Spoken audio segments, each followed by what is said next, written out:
Good morning, everybody. Welcome to the AM Report for HAPS News, the network of now. It is December 1st, Tuesday, December 1st. And this morning I'll be joined by Rance Collins. He's the editor-in-chief of 800 Democrat and a good friend of mine and the program. We're very excited to talk to him about the state of the Senate Georgia runoff elections. They are heating up. There's lots of news to discuss about the candidates there. And we're going to cover all of today's top headlines, all of this and more on the AM Report.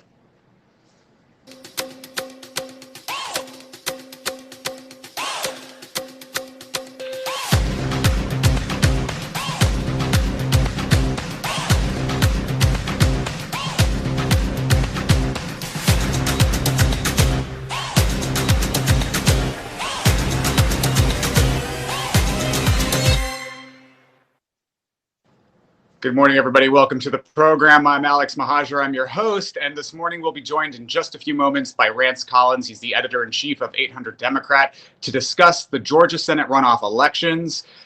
If you are watching this program on the HAPS platform or app, please click the award button. Let us know you're watching. Let us know you're enjoying it. Or if you're watching on Facebook, Reddit, YouTube, Twitter, Periscope, leave us a comment live during the broadcast. We'll be able to bat around with you and answer your questions live on air. But before we are joined by Rance, we're going to cover some of today's top headlines. First of all, health officials are ringing the alarm that hospital capacities may reach their limits as U.S. coronavirus cases are requiring hospitalizations hit a record 96,000 as of Monday night, according to the COVID tracking project. 96,000 in California. Here in California, Governor Gavin Newsom is anticipating that hospitals may reach 112% of their bed capacities. So this is very, very alarming. Please, everyone, wear a mask. I'll also note that Vice President Mike Pence has said that Americans may begin receiving the vaccine in as little as 2 weeks. So just keep wearing your mask and stay safe. Donald Trump has raised more than $150 million since Election Day using dubious claims of voter fraud and under the pretext of seeking to, quote, defend the election.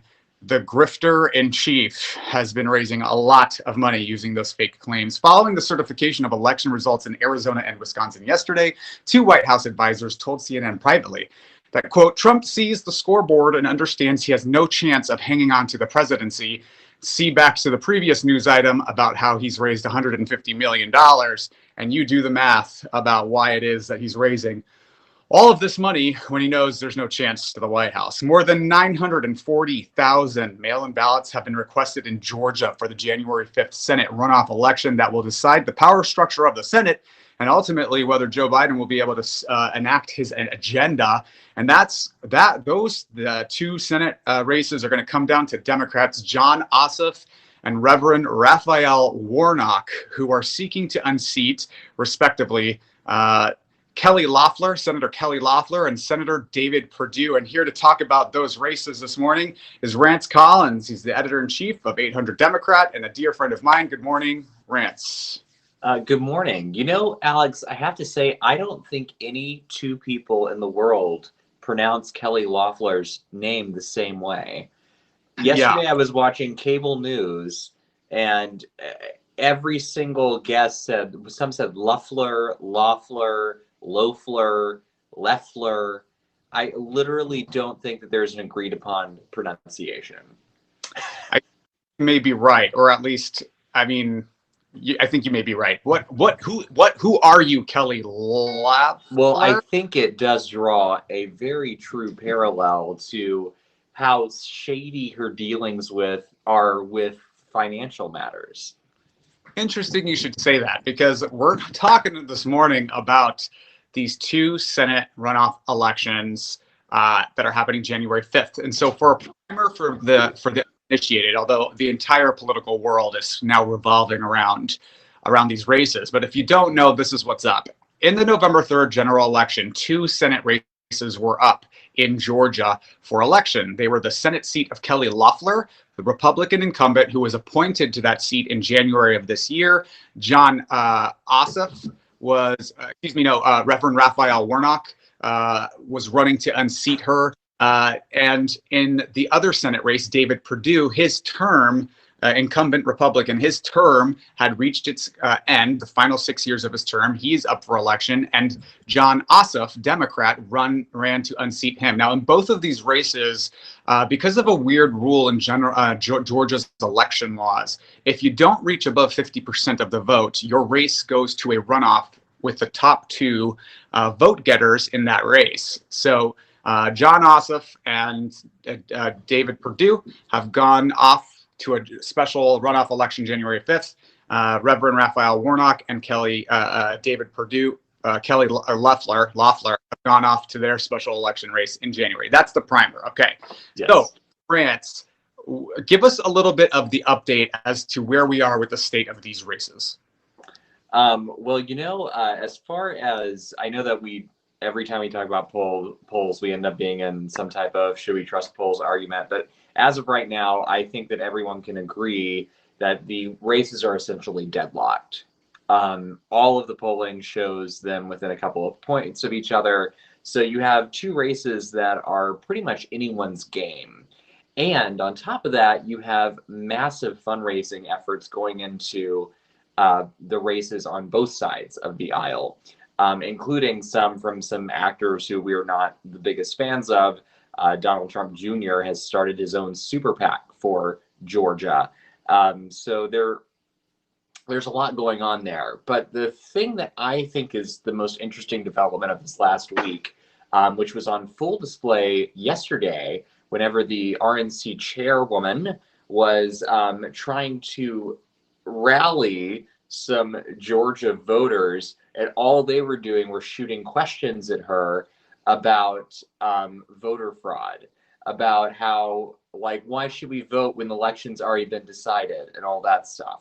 So the interesting thing, and the thing that doesn't make a lot of sense to me, is that Republicans are running with what you were talking about just a second, Donald Trump's unverified, unsubstantiated, untrue claims of voter fraud in the election, and it's turning off voters, I think, who might otherwise be lining up ready to vote for Perdue and Loeffler, and they're saying, well, my vote's not going to count anyway, so why should I even bother?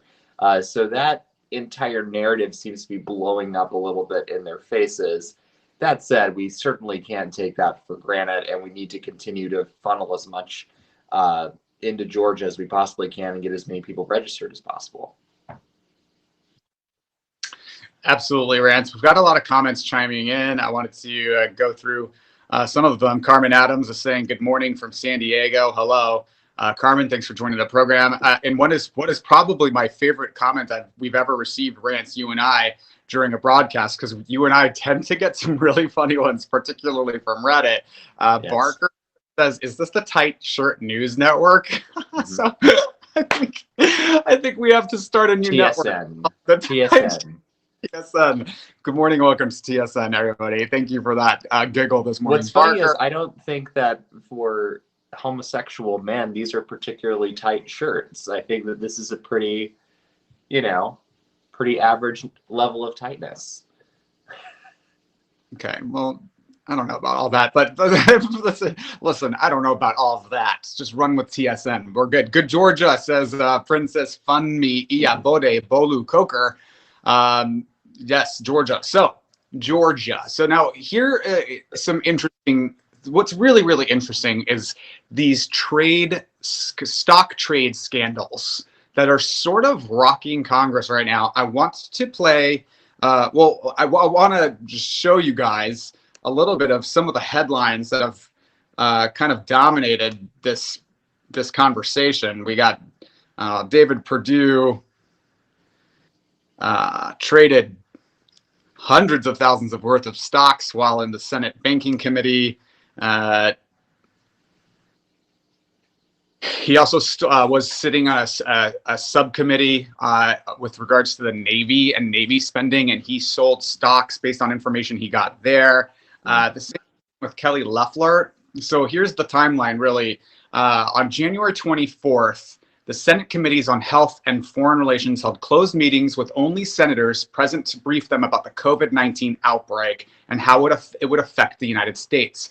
Following the meeting, Senator Kelly Loeffler, Loeffler and her husband, who happens to be the chairman of the New York Stock Exchange. Okay. And I'll note Kelly Loeffler is the most wealthy member of Congress. She's a billionaire. She made 27 transactions to sell stocks between 1.2 and 3.1 million dollars to buy stock in Citrix system. An increase following the stock market crash.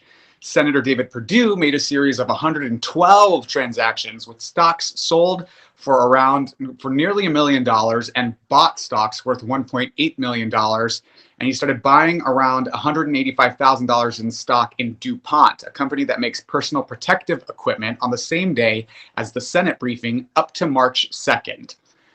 So that's pretty bad, right, Rance? I mean, like, I don't know what else you have to say other than the facts that you just put out there. I mean, they quite literally sold stocks that were going to suffer in the pandemic, and then they bought stocks that were going to prosper in the pandemic because they had information that no one else was privy to at that point in time. That is the very definite. I mean, like, Martha Stewart would go to jail for that. I don't see why they would get reelected for that. You know? Yeah, I think, and you're right. And so they're really embroiled in this. Now, the New York, the Attorney General and the Department of Justice have not brought charges against senators, although we know that it's Bill Barr who runs the DOJ, so it's not likely that we'll get anything resembling justice for the people from Bill Barr's Justice Department. But there's more and more news about these stock trades like every single day, and the DOJ is now reopening their eye on that. And then I think, to do anything to get the attention off of them for this, Kelly Loeffler, for instance, has been launching these really terrible attacks against Reverend Raphael Warnock, who's her challenger, really kind of trying to paint him as a radical and use speeches that he's made he's a reverend, so from the pulpit, against him as being these radical, as really like he's promoting radicalism.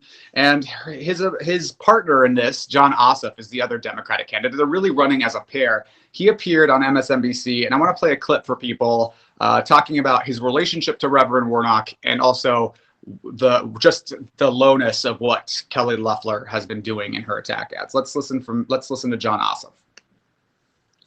What's the Ossoff-Warnock game plan going forward? Well, we campaign together, and we're friends, and we speak routinely, and we are running alongside one another as friends and as partners. And shame on Kelly Loeffler for twisting the words of a man of God spoken at the pulpit to produce these nonsense, fear-mongering attack ads targeting Reverend Warnock. And you know, Georgia, Reverend Al, that is not going to go over well with the people of this state, black or white, nor is the kind of fear-mongering and race-baiting that we're seeing in the campaign that's being run against the Reverend. The bottom line is, and this is a beautiful clarification of where Georgia is now, Georgia is poised to send the young Jewish son of an immigrant and the senior pastor at Ebenezer Baptist Church together to the United States Senate to win the Senate majority, and in so doing deliver long overdue financial relief to businesses and families that have been struggling, and to set the table in Washington so that we can pass a new Civil Rights Act and a new Voting Rights Act and the George Floyd Justice in Policing Act and this necessary legislation to expand civil and voting rights, which we all know McConnell will fight tooth and nail and obstruct at every turn if he remains majority leader. That's Democrat Jon Ossoff about his Senate race. Rance, what are your thoughts in terms of this partnership and really the importance of why they need to win these two Senate races, particularly the significance of the structure of the Senate should they lose? Well, interestingly, earlier today, or this morning, I should say, they did announce that they have some new joint campaign staff. So they are very much running as a pair, which is, in my opinion, very, very, very smart because there is this tendency, I think, in swing states to see people vote one person and then another person from different parties because they think things should be split evenly for whatever reason. But here in Georgia, I think it's very important to really hammer home the fact that you have to get both of them, because if you actually want fairness and even-handedness and true bipartisanship, the best way to do that is to, excuse me, it's morning, so that means we have the morning crazies with the Collins cats, and they're trying to destroy my Christmas tree. Anyway, you have to take both of them, because then you're going to end up with this 50-50 situation in the Senate, and that 50-50 situation is the only way that we can truly get anything passed in the Senate.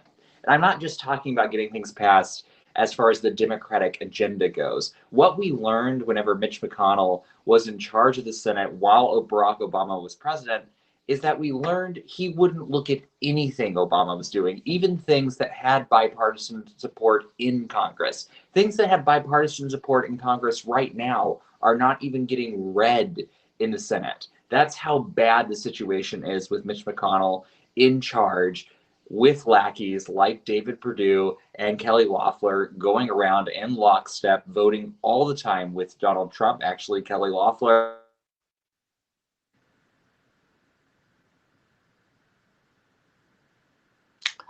I think we lost Rance for a second, but I think really, really important to know that yes, the power balance of the Senate. Sorry about that. That's okay, Rance. I was just telling our viewers that the power my balance. Cat's just snapped out my Wi-Fi, so I'm on. It's really a terrorizing morning so far today. Yeah. They are hitting the power cord. I was telling the power balance of the Senate will determine whether or not Joe Biden is able to enact an agenda. And we know that Senate Majority Leader Mitch McConnell, who was in power back when Obama was president, really was an obstructive force. And then what the Republican Party does is they obstruct any movement that the Democrats or the Democratic president want to make.